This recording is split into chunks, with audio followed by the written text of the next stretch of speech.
All right. So study set 10. The end is getting nearer, right? So solutions. So the key with this is labeling your work carefully. That would be the biggest thing with solutions. Yeah. And the smaller amount one, so in this case, the camphor, that is your solute. And the one that you have more of, in this case, the ethanol, is the solvent. If you are not told the solvent, it is water. And so we're solving for a whole bunch of stuff. So molality is just an M, and state the formula first. So moles of solute over kilograms of solvent. And a pet peeve of mine, you need to state it like I did right before you're going to solve. So don't state a whole bunch of formulas up here, like above the mushroom, like that's not going to be an issue with you guys because everything's open notes. But it would have been more when we had to like memorize and use our brain more. Everybody would just spill out all their stuff up here. So state what you're going to use, and then we will show our setup. So 44.4 grams of the camphor. You can write the formula, and then we'll go grams to moles. I'd like to do it all in one setup, but you can break it into steps. Just have everything labeled carefully, and then our 444 mils of the ethanol, and we have to change it to grams and change it to kilograms. So kilograms, 1,000 grams. And I don't really care what the intermediate steps are, but you can give me then this would be this number on top and this number on the bottom. I care what the final answer is. And I didn't give you lots of room, but that would be, that's a lovely setup. You can see what all the parts are. And again, you can write an abbreviation for the name, or you can write the formula. The second one we're doing, that's molality, mole fraction. You can do mole fraction of either the solute or solvent. So do the solute unless I tell you otherwise. So we're going to be doing the moles of the solute over our total moles. So we'll again have this number on top, which if you solved for it, did I actually solve for it?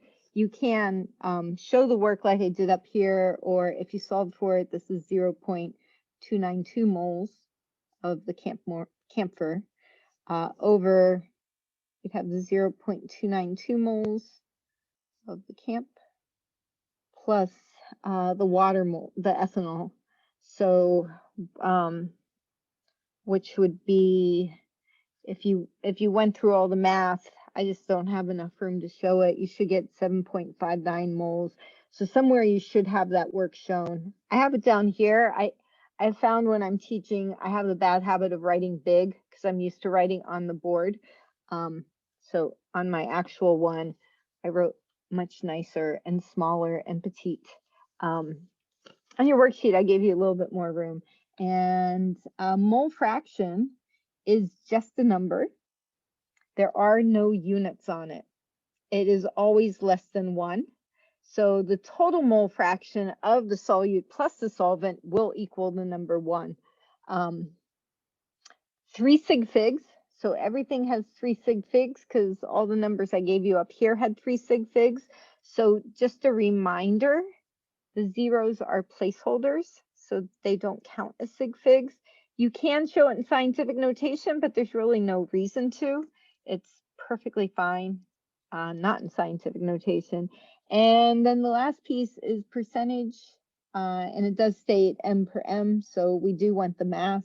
So it's going to be our grams of our solute over our total grams. And so we would have the 44.4 grams of the camp. And again, if you just write 44.4 grams on top, you're not going to get full credit. You're going to have the comment that says, please label everything. So, and then over our 44.4, plus our mass of the ethanol. So this would be our milliliters times the 0.785 grams of the ETH per milliliter, and times 100. It's up to you if you write the times 100. I personally don't usually, unless I'm teaching. And that the unit, you can just say percent, or if you like, you can say percentage M per M. All right, just keep going as always. So this one, state your assumption. So the next study set is just more of this. One page is actually a lot of the theory stuff we're going to go through tonight. It's a lot of words, and one page is more math. So we're going to do some more with the assumptions. This is the easy assumption to do. If you're given a percent, this one's interesting because the solute is the H2SO4. So it's saying you have 95.0 grams of the H2SO4 and 5 grams of H2O. So if you are not told the solvent, or if you see the word aqueous, sometimes the word aqueous shows up, the solvent is water. Water is always a solvent. It's never considered the solute. And so this is the one time where the solvent can be the smaller number. All right. And molality, we state our piece. So you can state it like I did up here, or you can say moles of H2SO4 over kilograms of H2O if you prefer writing it like that. And we would just change our grams H2SO4 to moles, which is around 98-ish, probably 0.1 gram per mole, and the water is 5 grams of water, and changing that to kilograms. And that's why it's nice to have the formula stated there, because it helps you to mentally see, am I going to moles, am I going to volume? And that would give us, is that number right? It is. It's a crazy huge number for molality, 194, because it is almost all solvent. And then our other one is molarity. Yeah. So capital M. So again, make sure it looks like that. So the top is going to be the same, moles of H2SO4, and then over liters of solution, or total liters. So our moles are on top, the same as we just did, the 95.0 grams. Maybe I'll write smaller, H2SO4. And then a mole is whatever, grams. And then the volume, you need the 100 grams total. So you can either say total or solution. And then densities, you just have to be careful. And you'll see this on the next worksheet. So this is the density of the whole solution, so we can use it here. If it was the density of just the solute, it would say density of just pure H2SO4 over 1 milliliter. I did that upside down. Right, so 1 milliliter divided by the 1.84 grams, and then 10 to the negative 3 liters to 1 milliliter. And we punch it in, and 17.8, which is extremely high molarity. Yeah, this is going to burn you. This is a strong acid. All right. So if you have a percent, the key with this problem, and again, we're going to do practice with these, and on the next study set, yeah, solutions are not that bad. It's just different. And the key is the assumption. So percents are easy. You just make the total 100. So this is your solvent, it's the water, and your solute. So it's 2 different pieces. That's the key always with your assumption. What are the 2 pieces you know? As opposed to the first one where I gave you the 2 pieces. Here, you're first stating it. All right, parts per billion is when you're dealing with toxins. So only a very small amount is going to cause trouble. So heavy metals, silver, lead, and mercury. So there's ppm, which is parts per million, ppb, which is parts per billion, and then there's even ppt, which is parts per trillion, for things that are super toxic. So we're going to start We're solving for molality, so what we want to find is the moles of the silver over the kilograms of the H2O. That's what we're trying to solve for. So we're going to start with our 28 grams of silver over our billion grams of water. And you can just do this as a factor label that silver is around 108 grams per mole. And then the water, we just have to change, 1,000 grams on top to 1 kilogram of water. And that would give you my answer. Look at that, I gave you more space and that was the shortest one. But that's all it is a little factor label step. A quick comment for you, showing your work is the key here. So on the last, it was, can't remember now what it was. There was something where it would show your work and some of you were breaking things into like 20 steps, where this one, it really should all be done in one factor label. The next one, similar idea, we're starting with 666 grams of silver. And we're going to use this piece of information from up above that there's 28 grams of silver for every billion grams of water. I know what I wanted to talk about. And then water is around 1 gram per milliliter. That's the density of water. That conversion only works for H2O. So you can label, and then you can go to liters. A milliliter is 10 to negative 3 liters. And you get 2.4 e to the 7th, which if you want to get rid of the exponent, that's the beauty of metric. So a megaliter is a million liters. So that's all I was showing there. And so sometimes you'll see that where I'll say, hey, let's put a new metric prefix on, and that just gets rid of that. I think parts per million show up on our thing today, but there is another way to do parts per billion that you might run into, and I just want to mention it. This way I think it's just as easy, but in case you do something with like hazardous material, you'll also, or some of you like to do things online, they will also say this is the same as doing milligrams, and I'm sorry, not milligrams, nanograms per kilogram of water. And that is because, micrograms. Let's do that. MCG, because micro is 10 to negative 6 and kilo is 10 to the 3rd. So the difference between these two numbers is 10 to the 9th. So parts per billion is when you have a microgram amount in a kilogram. A kilogram is about a liter. So a microgram. You guys don't have the advantage of being in lab, but when we're in lab and you have to measure out small amounts, a grain of salt is about a milligram. So this is 1,000th the size of a grain of salt. So it's almost nothing in that whole liter of water is causing a toxic effect. Any questions on the first page?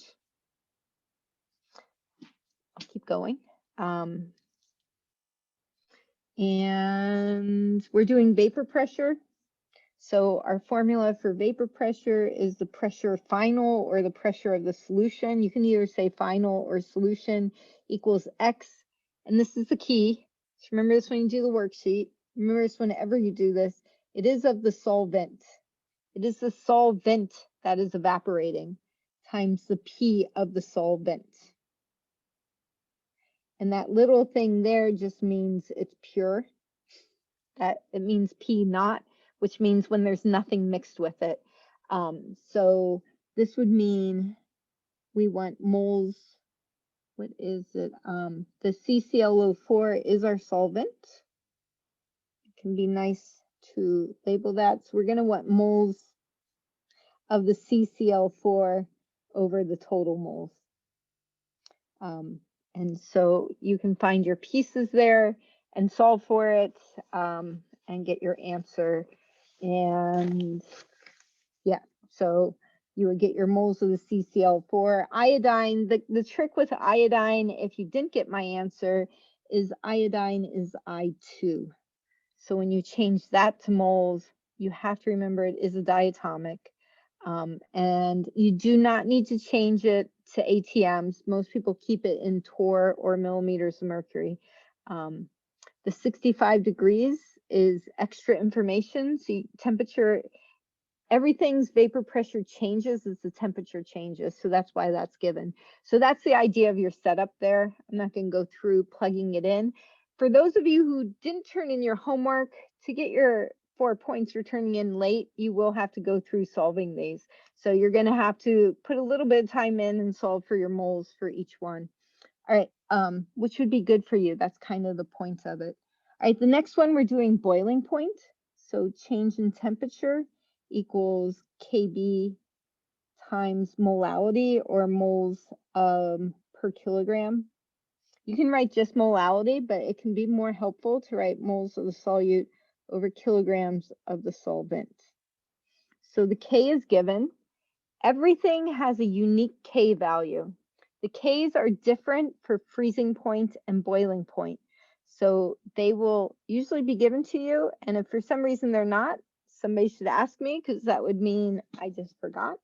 So this is for H2O, and that's its constant. And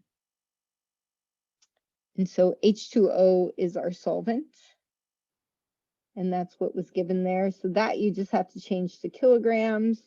This is our solute. And the other thing is the change in temperature. So if it is not water, I will have to give you the normal boiling point. Since it is water, our change in temperature is 4.4 degrees Celsius, because our boiling point of water is 100, right? And you plug in the other parts. So what you're solving for is, that's your unknown. That's your solving for. So you find X equals your moles of your solute. So you just plug in your change in temperature, your K, and your kilograms. You solve for your moles of your solute, which I probably have a number. And right, just so you know if you did it right, you should get like 6.57-ish. You're going to be limited at the end to 2 sig figs. So that was one of the things I wanted to mention with this. Freezing point and boiling point always have it's a serious hand waving piece.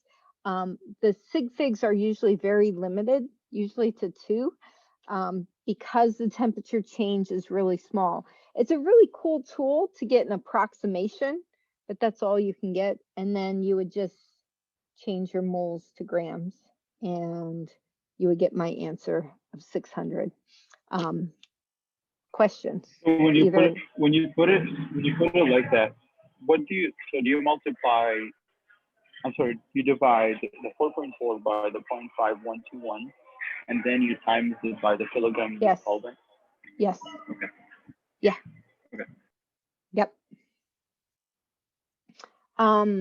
Yeah, thank you for that question. So you're rearranging, and this is the piece you're solving for. So you're going to divide by the KB and multiply by the kilograms of water. And that will give you your moles. So that's what he was just asking. All right, and this one we're doing the same idea, but we do want to make an assumption, so that you have 11.11 grams of the ethanol, and that would give us 88.89 grams of H2O, which is, of course, our solvent and our solute. So that's our assumption. Usually I would ask you to state your assumption. So whenever you have a percent, the total is that we have 100 grams total. If you're given a percent, you don't have to state that part. That's just to make sure you've got that. You want to state your formula, that it is the same formula, but now we call it KF. And then you can just write M for molality, or you can write it like I did up here. And so in this one, this is extra information. You're leaving that out for right now. You're solving for a change in temperature. So solve for this. Change your ethanol to moles. So this will get changed to moles. This will get changed to kilograms. And I gave you the KF. Now, this was a question that Christian asked me, and I commented on it last week, and it's something that actually is kind of frustrating to me as a teacher. When we had a textbook, which cost you guys now like $500, so that's why we don't have a textbook. I could be very consistent in how I taught this, but how it's every place online, every textbook does this different. So some places give the KF as a negative value. Some places put a negative here in the formula. I just think of it all as an absolute value, that when you add solute, you're going to decrease the freezing point. So I think of it as all of it as an absolute value. Moles and grams and kilograms always have to be a positive value. Change in temperature can be positive or negative. So if you think of it more, you solve for your change in temperature. When you solve for delta T, you will get 5.05 degrees Celsius or negative, but it's going to drop. And since the normal freezing point, so it's going to decrease by that amount. And so your final answer, since you started at 0, is going to drop to that. The other thing I want you to be careful about with these, and it is that both of these had water as the solvent. So we know the boiling point and the freezing point of water, 100 and 0.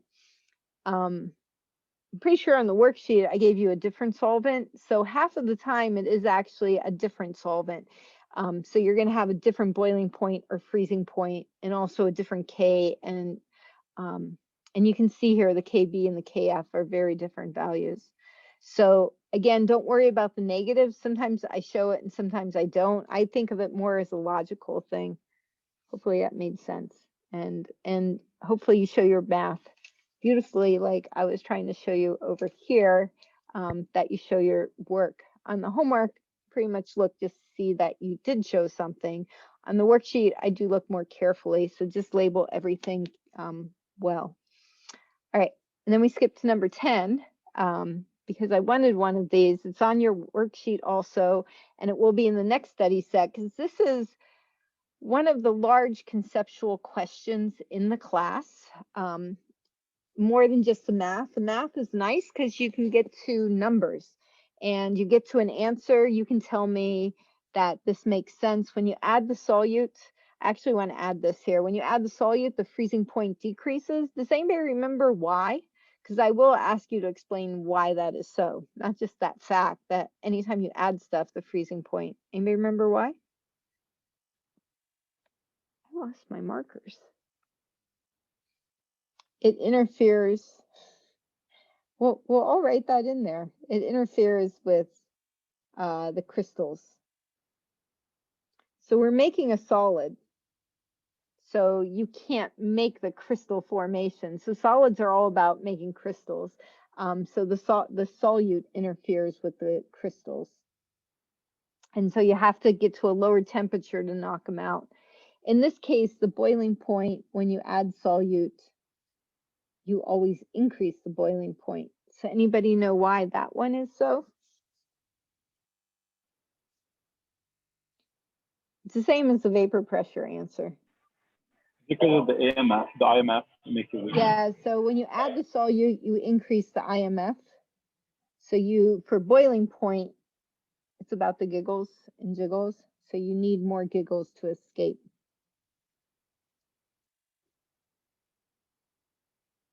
Because you have more forces. So you're escaping to the gas. But we talked about that in the notes. So on the worksheet, there's one about the vapor pressure. So the vapor pressure, you just need more.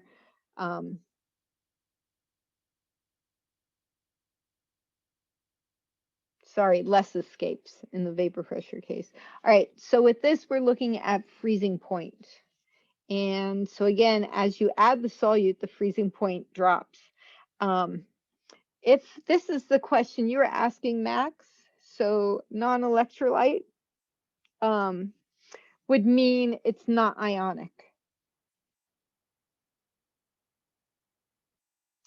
So his question he'd asked, because there's a question on the worksheet, is about the osmoles, that if it's a non-electrolyte, the molarity is the osmoles. This is still 0.20 osmolality.